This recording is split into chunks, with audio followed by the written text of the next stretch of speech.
Forget everything you thought you knew about Jamaica. Yes, the waters are still crystal clear. But today's Jamaica is becoming something entirely different and much more powerful. Over the next 5 years, Jamaica will invest more than $6 billion in the largest infrastructure transformation in its history, and one of the most ambitious in the entire Caribbean region. This is not a campaign of patching potholes or repainting old buildings. It is a complete reset. New highways are being built, airports are being modernized, commercial ports are expanding, and for the first time, communities and villages and small towns are getting the tools they need to grow. We're talking about faster roads that cut travel time in half, internet connections in schools that never had access, hospitals that can handle real emergencies, and smart systems built to withstand hurricanes and climate disasters. And what is behind this revolution? It all starts with something Jamaica has always had, a hidden strength hiding in plain sight.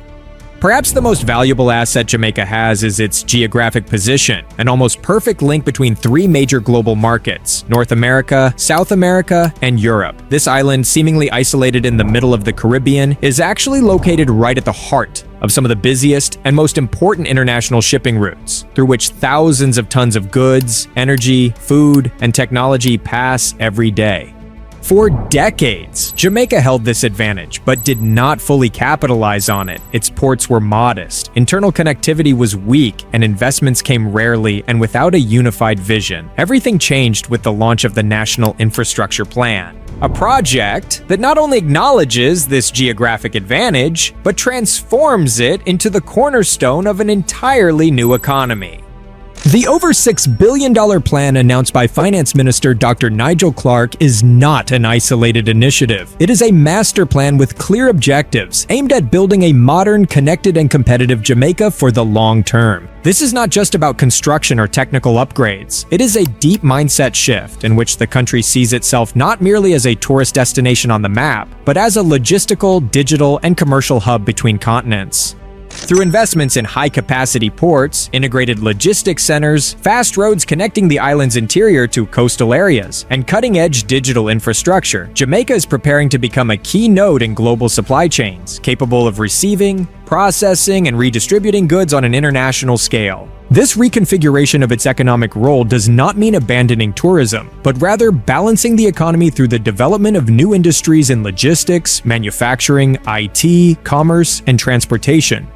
Among the most visible and important projects in Jamaica's transformation is the modernization of the road network, not only in major cities but also in rural areas that have been neglected for far too long. This infrastructure revolution begins with a key project, the Southern Coastal Highway Improvement Project, known as SHIP, a large-scale initiative that is completely transforming the Southern Coastal Road between Harborview and Port Antonio. What was once a long, narrow road filled with potholes, dangerous curves, and constant delays is now becoming a modern, safe, and efficient artery. It will reduce travel times, open up new areas for investment, and improve the daily lives of thousands of Jamaicans. But SHIP is only the beginning. In the northwestern part of the island, Montego Bay, the country's second-largest city and a vital hub for tourism and trade, is undergoing its own major transformation. Through the Montego Bay Perimeter Road Project, the government aims to eliminate chronic traffic congestion that has affected the city for years, improve road safety, and support the smoother movement of goods, tourists, and ideas. Investments, however, are not limited to highways and national roads. The government is also focusing on community infrastructure through a program called SPARK, which stands for Shared Prosperity through accelerated improvement to our road network. With a budget of over 45 billion Jamaican dollars, SPARK targets the modernization of more than 126 rural and secondary roads by March 2025. These roads are vital for agriculture, education access, local distribution, and economic development in underserved areas. SPARK also goes beyond roads. It includes stormwater drainage works and upgrades to potable water distribution systems, both essential for an island increasingly facing flooding and extreme weather events. If roads transform lives locally, airports redefine the destiny of a nation. For a country that thrives on connections, whether for tourism, commerce, or culture, aviation is not a luxury. It is an economic backbone. Norman Manley International Airport in Kingston, one of the island's most important air gateways, is undergoing a full transformation. From check-in and departure zones to security systems and accessibility for people with disabilities, every element is being redesigned to offer a safe, modern, and regionally competitive experience. Perhaps the most impressive progress is happening at Sangster International Airport in Montego Bay, the busiest airport in Jamaica and one of its most important links to the world. Expanded terminals, longer runways, and green technologies are more than technical improvements. They are a clear statement of purpose. If roads connect local communities and airports open access to continents, it is ports that define the economic direction of a nation. For an island country like Jamaica, located directly on one of the busiest maritime routes in the world, the ability to become a global logistics center is not just an opportunity, but a matter of national development. The transformation begins in the capital, Kingston, home to the Kingston Freeport Terminal, the country's busiest and most important port. Operated by the French company CMA-CGM, a global leader in maritime logistics, the terminal is undergoing a major modernization. Container handling capacity is being expanded, waiting times are being reduced, and advanced logistics solutions are being implemented to raise efficiency and competitiveness to international standards.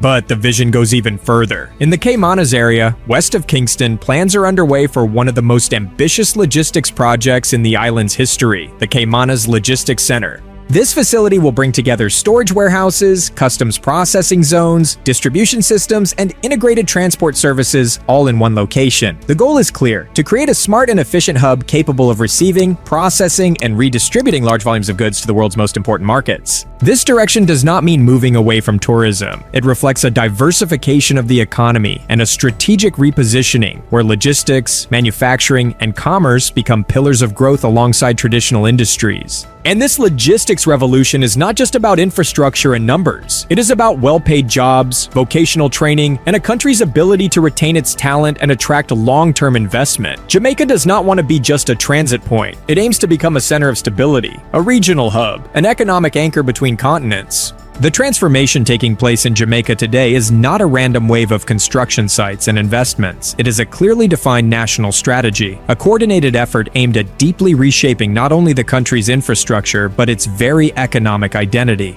By 2030, Jamaica could become the most connected, modern, and resilient nation in the Caribbean, a country where roads connect not just places, but people and opportunities, a country where airports welcome more than tourists, sending out ideas, products, and businesses to the world. A country where ports are no longer simple unloading zones, but engines of a smart and competitive economy. Above all, this transformation is about people. It is about families in rural areas gaining access to hospitals and schools without having to spend hours on impassable roads. It is about local entrepreneurs finally able to participate in a real digital economy.